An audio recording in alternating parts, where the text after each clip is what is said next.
Malevi sebagai ketua, dan anggota-anggota saya ada Afrika Dwi Arianti, kemudian Faisal Abdul Aziz, ketiga PBT Prasetya, keempat Muzakia Rosyid, kelima Khadijah Azizi, keenam Rosita Putri Wijayati, dan ketujuh Tri Punya Putra Siregar. Next.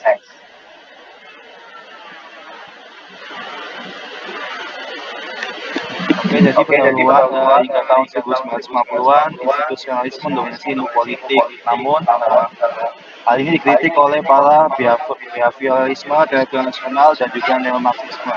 Sehingga pada akhirnya tahun 1980, pendekatan ini mengatakan bahwa organisasi kehidupan politik membuat perbedaan, serta institusi ini dipahami lebih luas tidak hanya sebagai organisasi formal, tetapi juga sebagai sekolah perilaku dan keadilan. Next.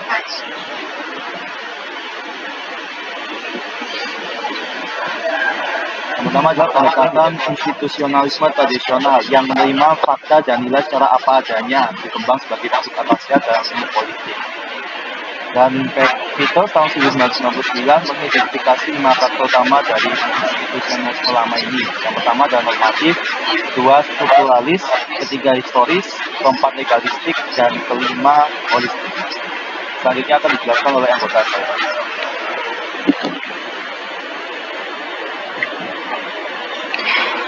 Lanjut, yaitu the emergency of the new institutionalism.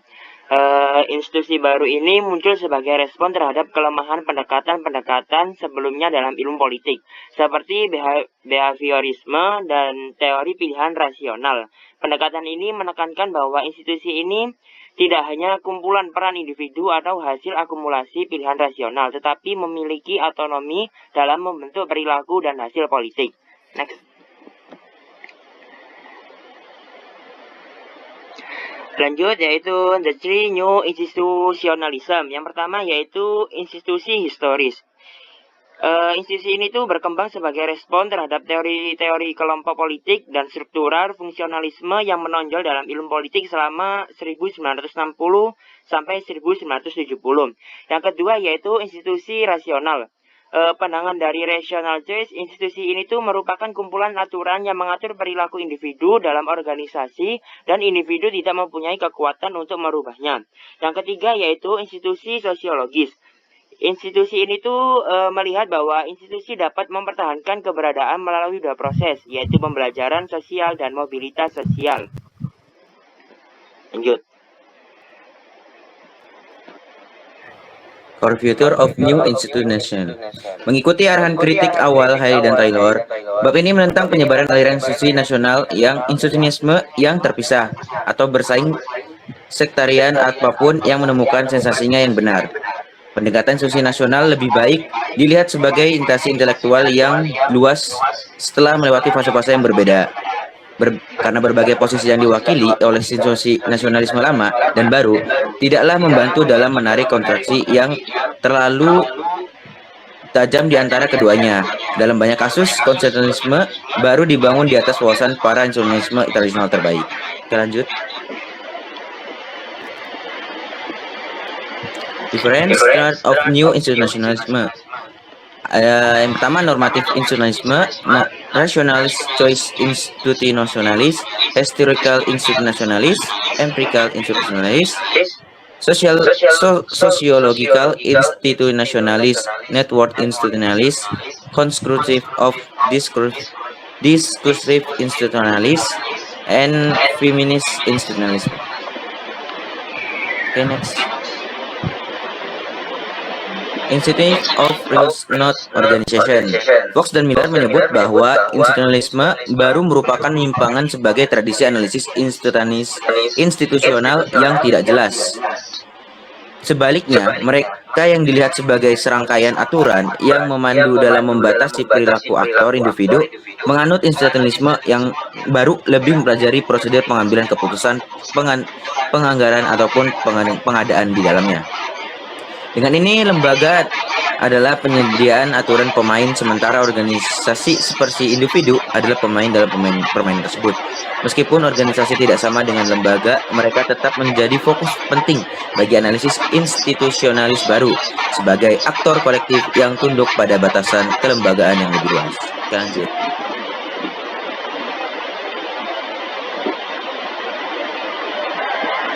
Selanjutnya ada institution as informal as well as formal.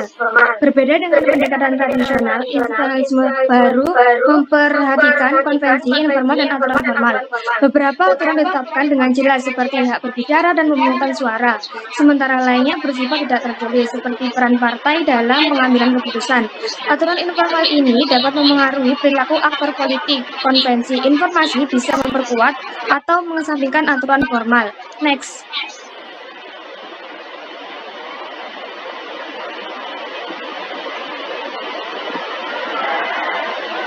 Institution as dynamic as well as stability. Stabilitas adalah karakteristik utama lembaga.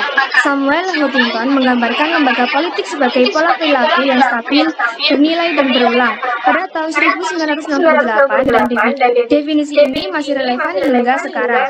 Namun keberadaan aturan tidak berarti semua pihak akan selalu mematuhi dan niat untuk mematuhi bisa berubah. Menurut Marx dan Olsen, lembaga adalah pencipta dan penyangga pulau-pulau organisasi dalam politik. Stabilitas kelembagaan memerlukan tindakan manusia dan akan bertahan jika mengutamakan pelaku rasional. Praktik politik juga melibatkan perancangan keseimbangan untuk mengikat nilai dan prioritas. Next.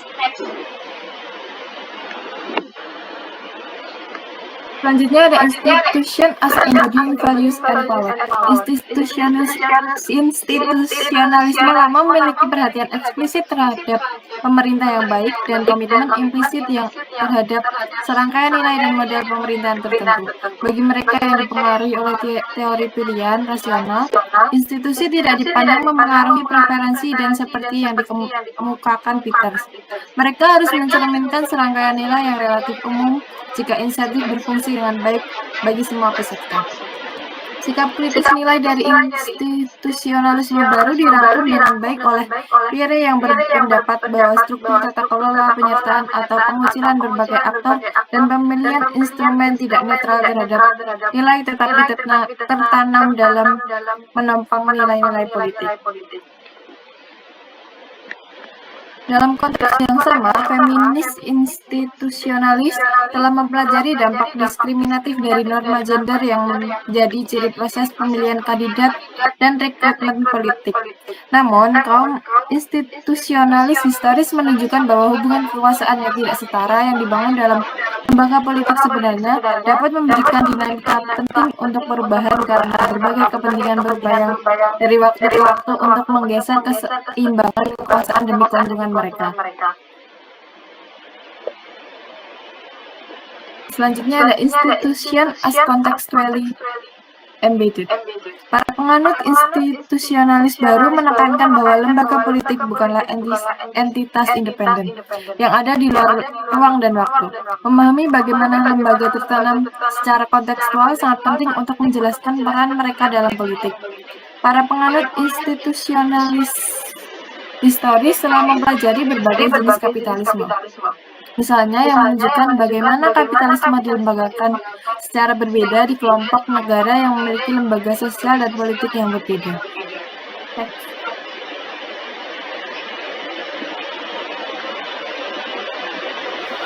New institutionalist dilemma baru menekankan bahwa struktur politik memengaruhi perilaku politik dan terbentuk melalui norma serta sejarah. Beda dengan organisasi politik, institusi dipahami lebih luas sebagai pola perilaku yang stabil dan berulang. Institusionalis baru tidak hanya melihat aturan formal seperti konstitusi dan struktur organisasi, tapi juga aturan tidak tertulis atau konvensi yang mengatur kehidupan politik. Next.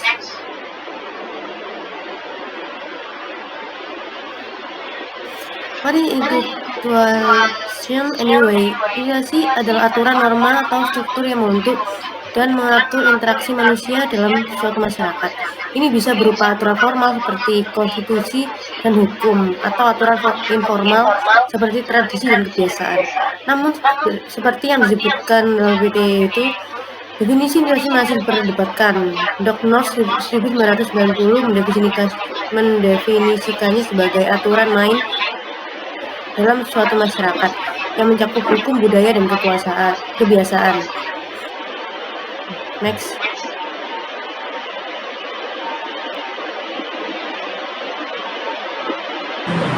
Where do institusi come from and how they change? Dari mana institusi berasal dan bagaimana mereka berubah?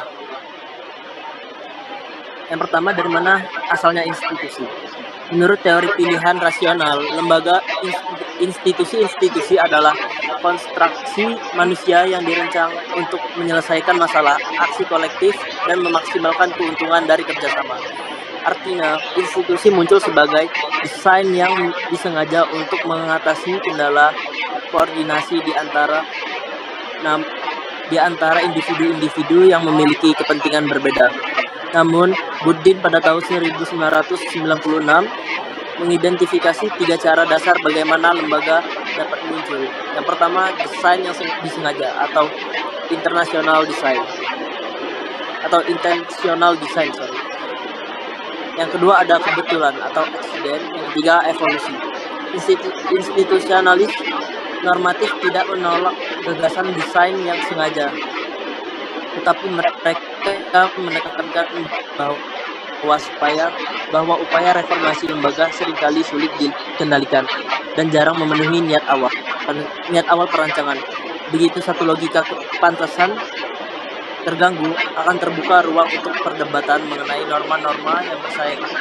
Hal ini menunjukkan bahwa asal-usul lembaga atau institusi tidak hanya berasal dari desain yang disengaja, tetapi juga bisa muncul secara bertahap dan tidak terencana melalui proses evolusi dan adaptasi.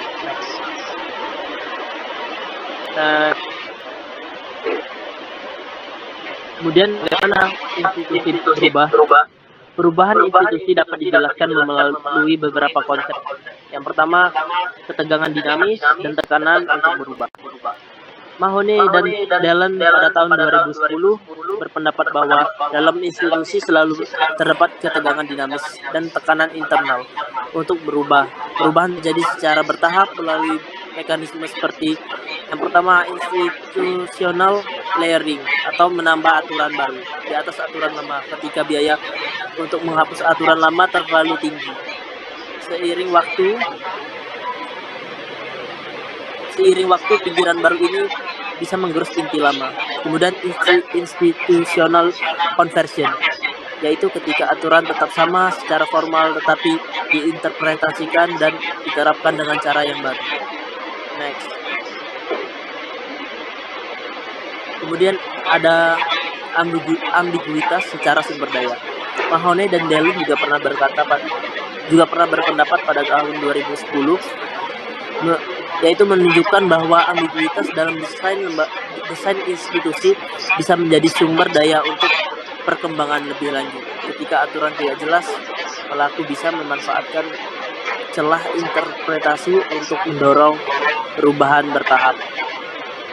Kemudian ada bricolase kelembagaan atau institutional bureaucracy. Lawrence pada tahun 1998 menggambarkan perubahan lembaga sebagai proses eksperimental di mana elemen-elemen lama dan baru, formal dan informal, eksternal dan internal dirangkai menjadi aturan-aturan baru. Kemudian momen-momen kritis dan kesinambungan terganggu. Ini merupakan dari konsep Situated Equilibrium dari Cancer pada tahun 1984. Oke, selanjutnya, are the normative and rational choice a process compatible?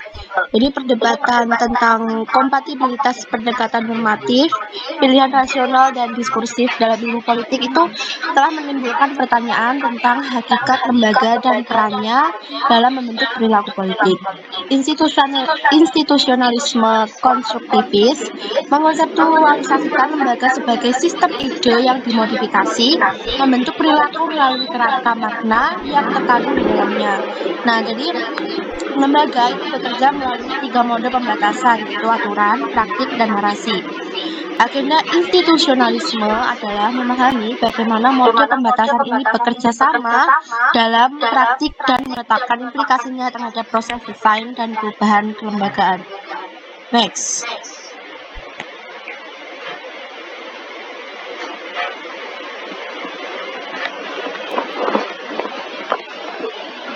Oke, jadi ini ada kesimpulannya atau conclusion. Jadi institusionalisme itu institusionalisme baru berperan dalam mengatasi perdebatan antara kaum strukturalis dan behavioralis dalam ilmu politik.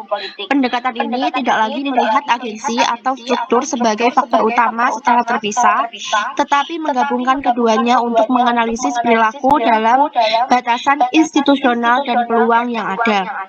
Kontribusi utama institusionalisme baru dalam ilmu politik terletak pada keuntungan epistemik, yaitu pergerakan menuju pemahaman yang lebih baik di antara berbagai alternatif teori. Pendekatan ini tidak menggantikan teori sebelumnya, tetapi melengkapinya, sehingga dapat merekonsiliasi berbagai perspektif tentang institusi politik, tindakan, dan perubahan. Sekian.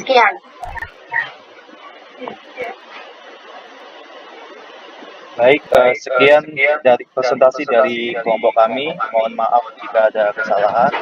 Wassalamualaikum warahmatullahi wabarakatuh. Waalaikumsalam warahmatullahi wabarakatuh. Waalaikumsalam warahmatullahi wabarakatuh.